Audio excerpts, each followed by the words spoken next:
everyone, this is Dr. Preeti and today we learn about the atresion.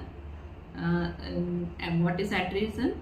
Atresion is a loss of outer surface of enamel due to regular touching of opposing teeth.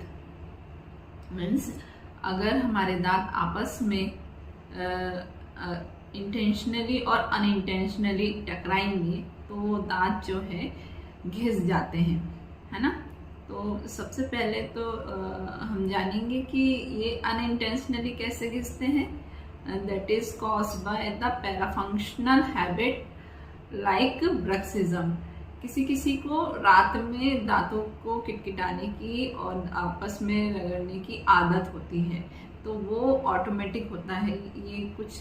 ये unintentionally होता है, जिसकी वजह से हमारे दांत घिस जाते हैं और ऊपर की जो परत होती है इनेमल की, दांत की इनेमल, वो घिस जाता है। और हम इंटेंशनली देखें तो हमारा जो हैबिट होता है गुटखा च्यूइंग, सुपारी च्यूइंग, तो उससे भी दांत घिस जाते हैं, जिसकी वजह से इनेमल लॉस हो जाता है। उसको हम कहेंगे एट्रेजन। एट्रेजन से हमारे दांत का लॉस होता है और ऊपरी परत घिस जाती है, जिसकी वजह से दांतों की जो दूसरी परत है उसके खुलने के कारण हमें झुंझुनाहट महसूस होती है। आगे चलकर इन्फेक्शन बढ़ता है और वो अंदर नसों तक पहुंच जाता है।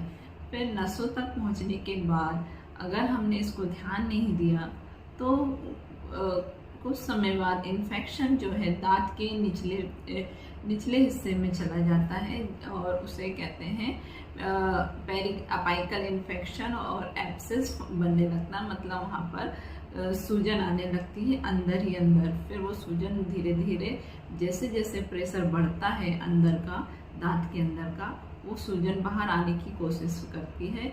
तो वो जो सूजन है हमें कभी भी मसूड़ों के दांत के नीचे, मसूड़ों में दांत के नीचे हमको थोड़ी सी सूजन दिखाई देगी। हम आम भाषा में दाने कहते हैं, जो दाने आते हैं और फूट जाते हैं। तो इन्फेक्शन जो है प्रेशर बाहर की तरफ डालती है और कभी कभी इन्फेक्शन अंदर ही अंदर फैलते हुए स्पेस में पहुंचता, स्पेस इन्फेक्शन करके हमें एक्स्ट्रा ओरल स्वेलिंग, मतलब बाहर की तरफ की स्वेलिंग आ जाती है और इससे का असहनीय दर्द भी होता है। तो एट्रेजन जो होता है, हमें सतर्क होना चाहिए। एट्रेजन दांतों का घिसना अच्छा नहीं होता है, क्योंकि इससे इन्फेक्शन हमारे अंदर जाता है। तो इससे आप नज़दीकी दंत चिकित्सक के पास जाके इसका इलाज करवा सकते हैं।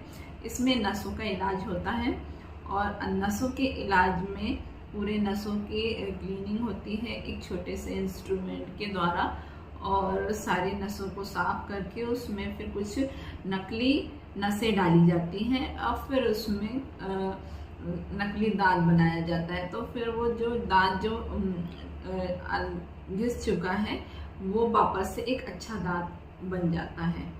तो आपको इसे अनदेखा नहीं करिए। एट्रेजन को, दांतों को घिसने को बिल्कुल भी नज़रअंदाज नहीं करिए और अपने नज़दीकी दंत चिकित्सक के पास जाकर अपना उचित इलाज करवाइए। Thank you.